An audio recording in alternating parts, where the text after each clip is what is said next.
Hey, Facebook Live, YouTube, Periscope. What's going on, people? I am super excited, you guys. Listen, I I'm getting ready to share some stuff with you guys, and I just believe that if you grab hold to this word, that it is going to bless your soul. But you got to grab hold to it. I want you to share this broadcast with someone. Go ahead and share it. You guys, you are driving with Dr. V this morning. Let's get into some stuff. Let me back out and then we're going to talk, y'all. Listen, I'm telling y'all, when I tell you that God is for you, he's for you.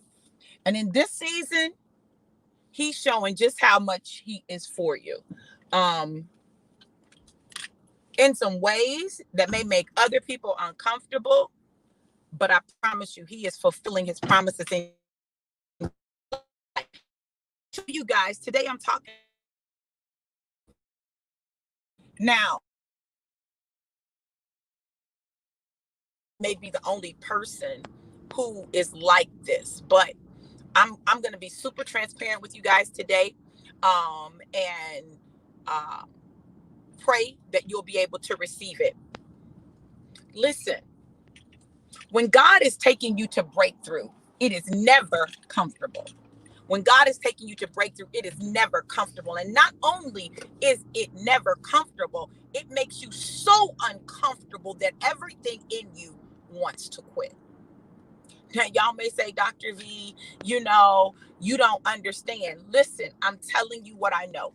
When you get to the point where you're at breakthrough, it's going to require a stretch that you've never done before. It's going to stretch you in all kinds of ways. It's going to stretch you in your character. It's going to stretch you in your personality. It's going to stretch you in your skill sets. It's going to stretch you.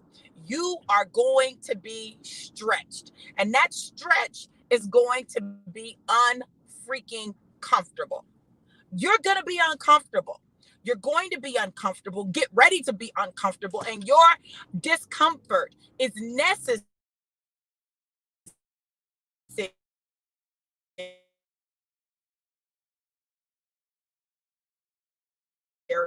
in order to comfortable. You will not change. Change for what? Why change? If everything is comfortable in your life, why change? So when you get to the point where you are absolutely disgusted, sick and tired, like when you just can't do it anymore. You're just like, I refuse to do this like this anymore. Then that's when God can begin to produce the change that he desires to produce in your life. Only then. Only then. Now, y'all may be saying, Dr. V, why do you say that like that? Let me tell you why. In the absence of that, disgust, disdain, just like when you just get sick and tired of being sick and tired of being sick and tired, you'll make excuses. You'll make excuses. You'll talk about reasons why. You'll go through all of that. But when you get to the point that you're sick and tired of being sick and tired, that you're absolutely disgusted with the way your life is right now, then you'll do whatever is necessary to create the change that you need in your life. That's real talk. And the reality is we don't want to get to the place of disgust. So we do things that kind of placate whatever is the problem. We do things that kind of alleviate whatever is the problem. So we never have to make a real decision, so that we never have to take real action, so that we never have to make real change. It always would amaze me with people when, people would want to know if their significant other was cheating, right? And they go through all this. They go through phone, go through, following people and all of that to find out that they're cheating. Only after they find out that they're cheating to stay right where they are and not do anything different, except now they know that they were cheating. Now, listen, I'm not telling you what to do. I'm not telling you if you're in a relationship and someone cheats that you have to leave that relationship. That's not what I'm saying. What I'm saying is don't ask for information that you're not willing to deal with or work with. Don't be surprised by things that you already know exist, but you're not willing to do anything to change them, and don't continue to talk about them. I'm so sick of people talking about how frustrated they are with their life, how broke they are, how this they are. I weigh too much, but you won't do nothing. I'm broke, but you won't do nothing. I'm overwhelmed, but you won't change anything. Like, to me, that's ridiculous. Like, why even expend that energy and waste that breath? Because that's what it is to me. Wasted breath and my wasted time. I'm not going to listen to you a long time on all that. I'm just not going to do it. And there was a time when I felt like, oh, I should just listen. That's what a good Christian does. No, let me tell you what this good Christian does. This good Christian calls you on your BS, tells you, do something or get off the pot. Like, why are you going through all of that? That's ridiculous to me. You got to stretch if you want change.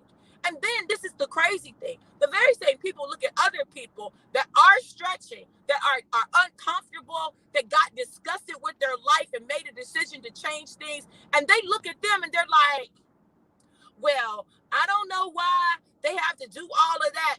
Listen, if you want to know why people do the things they do, ask them. But listen, this is what I tell people. When people say, Dr. V, you're always working. Listen, I don't have the money I need in my life right now. I don't have it yet. So therefore, I don't have the luxury, because truly it is a luxury, to just sit back and watch life happen to me. I don't have that luxury. My family is depending on me. My students and their families are depending on me. There are all these people depending on me getting there, having success. I don't have the luxury to sit back and cry and talk about, oh, my life is so hard. No, I'm getting ready to stretch. And stretch means I'm going to get my behind up.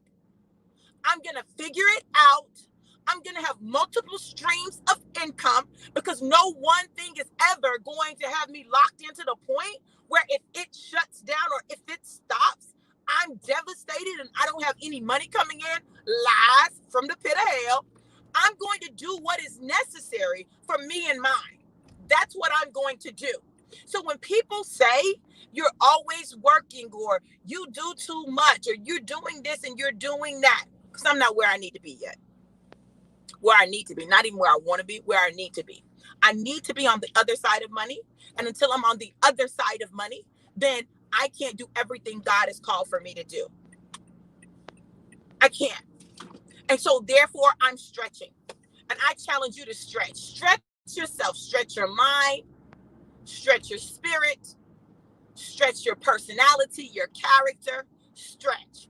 Stretch until it is so uncomfortable that you're trying to figure out, oh my God, who am I? Who is this person? Because you look like, you feel like, you become essentially a new person because you have stretched. Those people who fail to stretch will fail to accomplish the things that God has ordained for them to accomplish in their life. Period. Period. Accomplishing on that level requires stretch. It just does. We'll stretch for other people. Now, this is the crazy thing. Let me park and I'm going to talk to y'all. So this is the crazy thing. And I want y'all to hear me.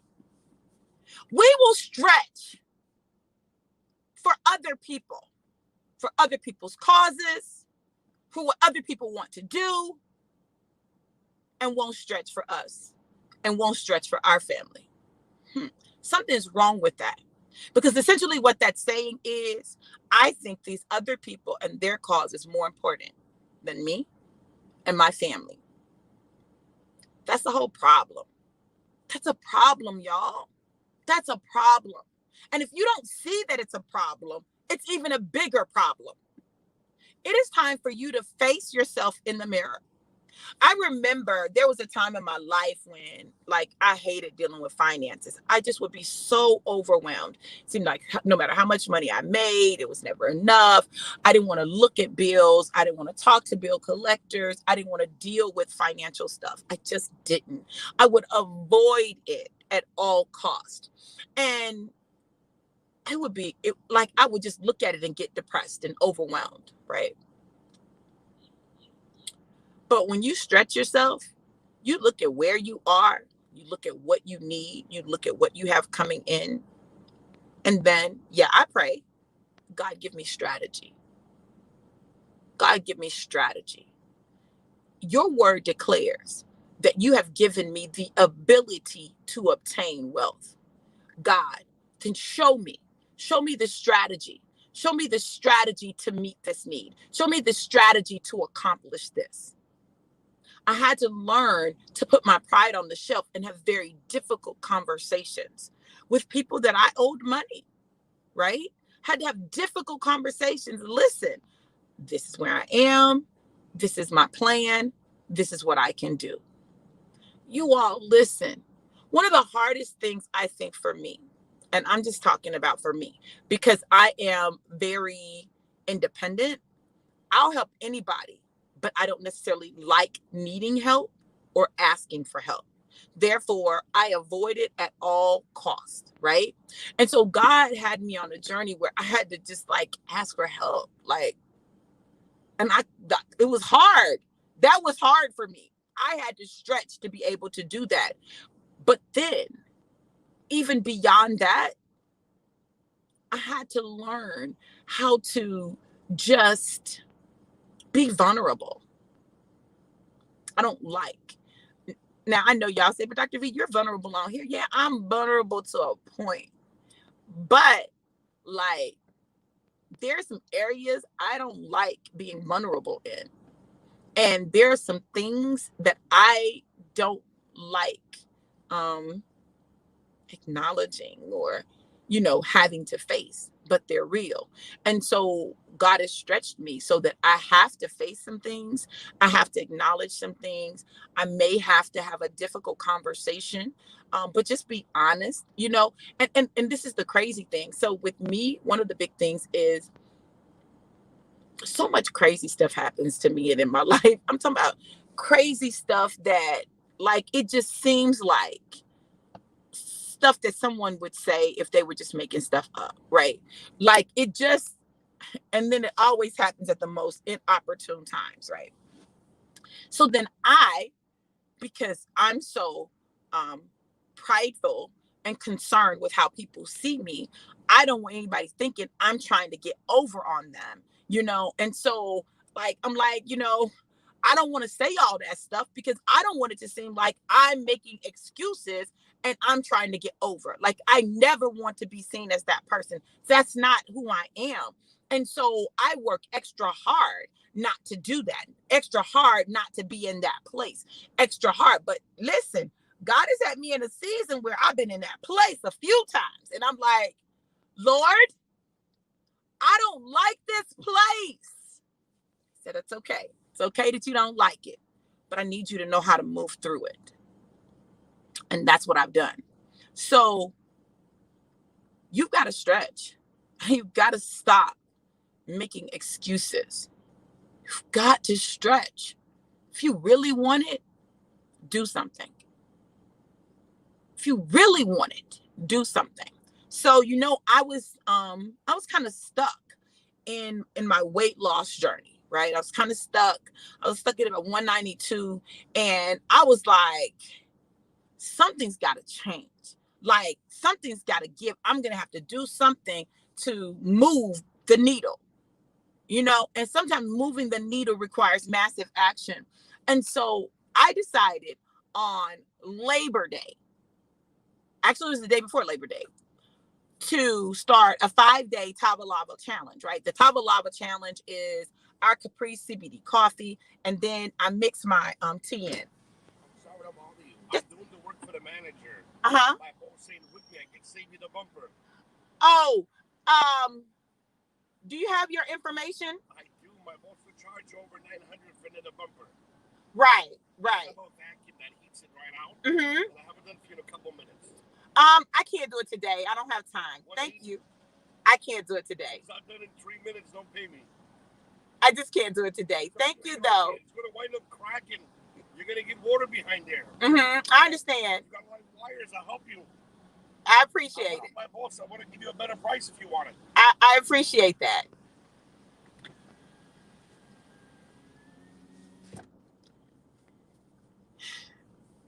I can't do it today. I really can't do it today. But anyway, y'all, listen. So I started the Lava Challenge, and on Sunday, I think I started on Sunday because Labor Day was Monday, and I missed like 2 days of doing it, right? Like the first day I was down almost 3 pounds, I missed 2 days of doing it. Today I got on the scale and I was like, oh, it's probably, because I've not been faithful, haven't been eating right, and I didn't work out on Friday, right? But I got on the scale, you guys, and I'd lost 5 pounds, right? And for me, that's big because I don't tend to lose a lot of pounds. Okay. So those 5 pounds in this past 5 days was like huge for me. And it was incredibly motivating, right? It motivated me and it said my stretch was paying off. Why am I telling you this? Whether it's losing pounds or making money, whatever it is, listen, you've got to stretch. You got to stretch beyond where you are. And if what you're doing currently is not producing what you need, then you need to do what's necessary to get on the other side and to move the needle. At the end of the day, if the needle doesn't move, there is no change. So I need you to understand that it's time for you to move the needle. It's time for you to go all in. It's time for you to stretch. It's time for you to get disgusted with where you are, disgusted with your situation, disgusted with your circumstances, because that's the only way that you're going to move and move with the level of capacity and massive action that's necessary. Listen, I'm not where I want to be or where I need to be. So that means that I am moving in massive ways. I'm constantly reevaluating, reassessing, making adjustments. That's what I do. At the end of the day, you are responsible for where you are. Did y'all hear that? You're responsible for where you are. So if you don't like where you are, it's your fault. Change it. Change it.